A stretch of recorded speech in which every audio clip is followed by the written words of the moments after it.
guys, welcome back to my channel. Today I wanted to talk about being in a slump, especially a creative slump, and how I've been feeling, and hopefully ways that I can suggest for you to get through it if you're going through something similar. For me lately, when it comes to my channel and stuff, I've been having a hard time keeping up with my schedule. Sometimes just not feeling good in general, either physically or mentally. Maybe there's like a triggering event, something bad happens in your personal life, or maybe you get sick and you just don't seem to bounce back for a long time after. Sometimes things like that are what can start this sensation of I can't create, I can't move forward, I don't have the mental presence or the physical energy to continue on with what I'm doing. And then when you can't continue on with what you would normally do, whether it's your writing, or it could even apply just to something simple like schoolwork or something like that. But for creative people, whether it's your writing, your music, your social media, whatever it is, not being able to do that to the level that you normally would can also make you feel bad. So then it creates a feedback loop where you feel like, I feel like crap, so doing this is meaningless, and I try to do it, but I just can't. I can't function at the level I normally would. Then, by not functioning at the level that you normally would, you're like, oh, okay, so I'm a piece of shit, and I feel horrible. And it's just this loop of like, I feel bad, so then I feel worse, so then I feel bad, so then I feel worse, so I feel bad, and then I feel worse.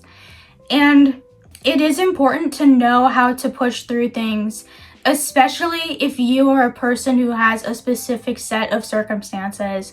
If you're just like your average person, no chronic illnesses or no chronic severe mental health struggles, then for you, being able to just let yourself rest when you're feeling sick, that can work for you.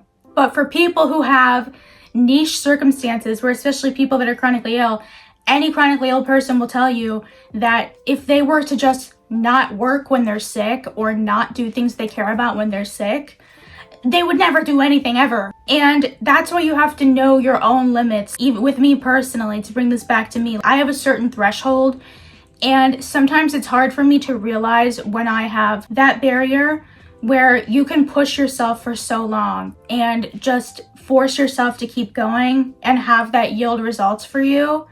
But it gets to a level of you've been pushing and pushing and pushing that you just fall flat. You can't keep pushing anymore. You're still trying to push, but you're so burnt out that you cannot produce at the level that you need to. And for me, I'm so used to trying to just keep going, keep going, keep going. Don't let it slow you down. Don't let it hold you back, because I know that if I stop for every little thing, then it's not going to make my life any better. I know that if I get a really bad migraine one day, I like to almost kind of plan that into my schedule of being like, okay, well, I've given myself enough time to do this so that if there's a day when I'm super, super sick and I can't work on it at all, that'll be okay. But sometimes it's like that strategy just doesn't actually pan out because there's just more stuff that's happening. I'm not functioning at my baseline that is normal for me, or that was normal for me for a certain period of time. That's a difficult adjustment. And that's just like me talking from personal experience. But even without those circumstances, anybody can have something happen to them that pushes them over the limit or puts them in a position where they can't just keep forcing themselves to do things anymore. And it is important to know when that is, right? I'll talk about that concept a little bit more as I get into my points for what you can do to help with your slump. I'll just get started with the tips and suggestions. Number one, which I think is immediately going to make people angry, but I want you to hear me out because I think people get tired of hearing this, right? But I'm going to give you my perspective on it. Meditation and journaling. People are going to say, okay, literally how the fuck do you expect me to meditate and journal when I feel like shit? I don't want to do it. I have no desire to do it. It's just a waste of my time and energy. I'm using those two things as an example because I feel that those are things that are helpful to me. If you've tried those things and they really don't seem helpful to you, I would encourage you to try it again and try it in your own way. But if that still doesn't work, Do things that give you a sense of calm and a sense of peace. For me, reading also falls into this category. And the more anxious I am, or the more exhausted I am, or the more burnt out I am, the harder it gets for me to make the mental space and have the physical energy to sit down and actually read. Because by the time I've set time aside for me to read, I'm so exhausted, I'm about to knock out. So then I just fall asleep instead.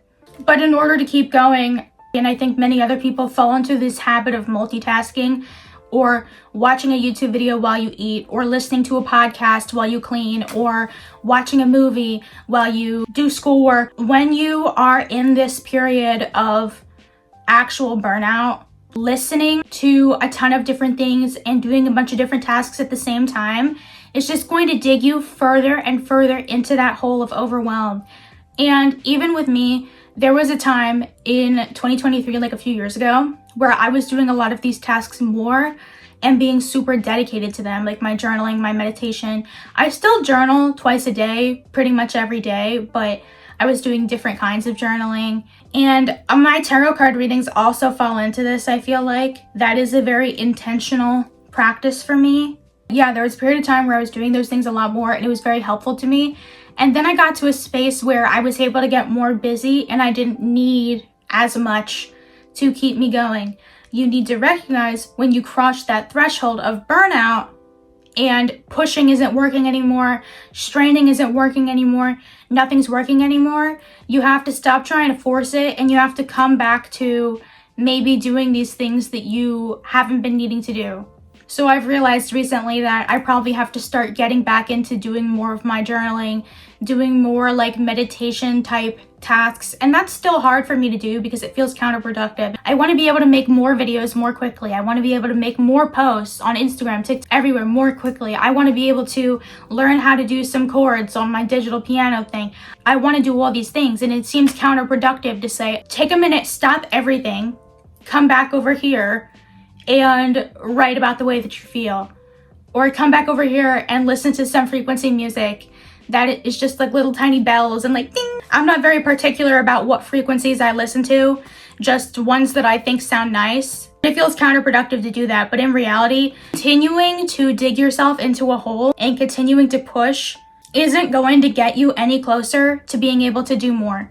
That's why you have to kind of reverse engineer it and do less to build up your stamina. The second thing is that if you can't create your own art, if you have a kind of art that you do that is important to you, like maybe you have a blog where you write and you haven't been able to think of anything to write lately, or maybe you're a painter and you haven't been able to come up with any new exciting painting concepts and anything that makes you want to actually finish the painting. If you can't do your art, do somebody else's. What does that mean? It means go to Michael's, get a craft kit, and work on that craft kit. I am a big fan of arts and crafts kits because the satisfaction, I've spoken about this before, the satisfaction of just completing something and getting it done and trying to do it correctly, that is uplifting to me. And as you're working on it, you get into a state of mental flow where a lot of times I will listen to music or I'll watch a show or something while I'm doing it. If you're able to not do that, that would probably make it even better, but I am not that evolved. I need something playing in my headphones in order to be able to like sit there and focus on a task. But if you can do it, I think that would be even more beneficial to have nothing and just focus on the project. So get in a state of flow. That is when your mind actually has space to exhale, unclench, relax, because you're focused so much on the task that your other thoughts can just come and go as they please. And that is a lot of the times why people say shower thoughts, you get good ideas in the shower. It's because you're in a process of flow. You're in a routine. You know when you step into the shower what's going to happen for the most part, unless an airplane crashes into your bathroom. But that nobody's expecting that to happen is the point I'm trying to make. Is like, you know what to expect when you step in the shower. Okay, I'm going to shave my legs, and then I'm going to shave my armpits, and then I'm going to wash my hair, and then I'm going to, you have an order that you do things in, you have a list that you need to complete, and as you're doing that, you don't need to think about it very much because you're used to it. So other ideas and other thoughts, other solutions to problems in your life start to come into your head. That is what doing the craft kit can create for you. Now I want to issue a word of caution.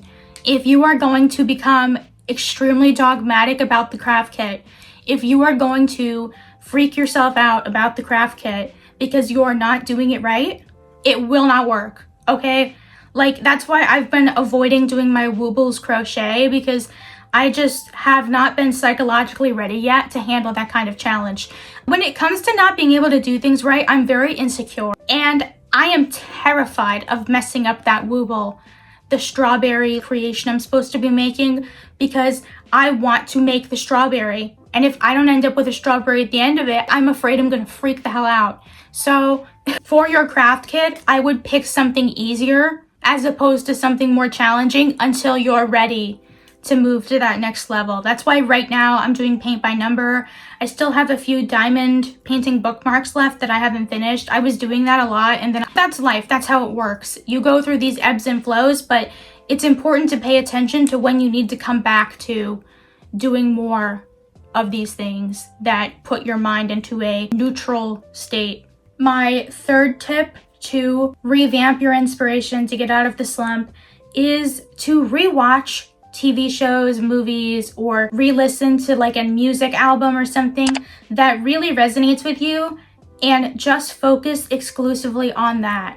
Maybe you can have a snack. If you want to be ultra monastic about it, don't even have a snack. But you can have a snack. I'll say that it'll still work if you have a snack.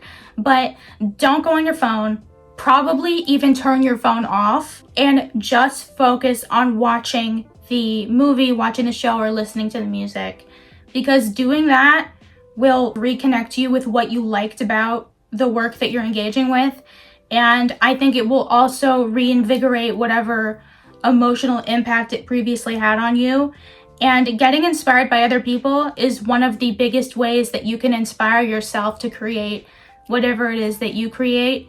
Because I think in essence, that's how all artists begin. That's how all art starts. In the past, when I've done this, I feel like it's made me feel better. It's made me feel more calm. It's made me feel like time isn't going by as quickly, which I think is also a big problem when you are feeling just not your best and like you aren't performing at the level that you should be. So those are really all of my main tips. And one of my bonus tips that I give all the time that I didn't include in the main tip because I think people are tired of hearing it from me, but is to go outside.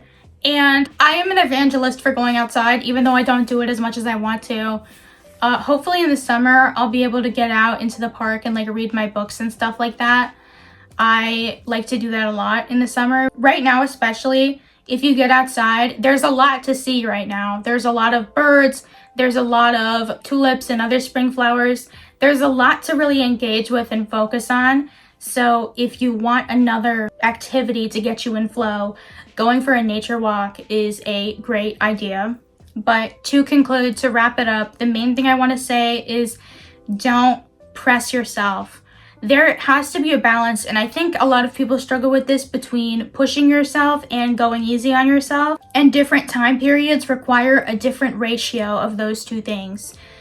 When you're in a period of burnout, I want you to lean less towards challenging yourself and more towards not challenging yourself, and more towards letting yourself just be and not constantly activating those emotions. And you're gonna have to remind yourself of this, because even for me, I'll start working on something, I'll start to feel like, oh, I'm really done with this, I really don't want to do this anymore. And normally I'd be like, hey, listen, you're almost done, just finish it up because you care about this. But once I meet that resistance, pull back, just stop doing it. Do not continue until you get that urge again of, oh, well, let me look at that. And then as soon as you meet resistance again, stop it completely. Do not make yourself do it, because it's like trying to walk on a sprained ankle. When you first sprain it, you can't put your weight on it. You can't be weight bearing. You can't do anything. But over time, as it heals, that's when it's best for the injury to start maybe getting a little bit of movement in, to start moving the ankle around, to start eventually walking on it. And then at the end, when you're completely healed, that's when you hit your full stride. So you have to keep that process in mind, to where if you have hit a breaking point, you just broke the bone or you just sprained the body part, and now is not the time to start rehabilitating it, when what it needs for the most part is elevation. What you need is to rest before you are able to do these other phases of healing, because you haven't made it up to that point yet. So yeah, I hope that was helpful for you guys. I hope it resonated. Comment down below and let me know if you have been feeling like this lately. It's weird for me because usually in the spring I feel more energized, and that's why I think in a sense I do still feel that way. I do still feel the spring energy of wanting to do things. I just am not finding the power within myself, the strength or energy within myself to keep going with things. If you watched until the end, comment a tulip emoji, and I will see you guys in the next video. Bye.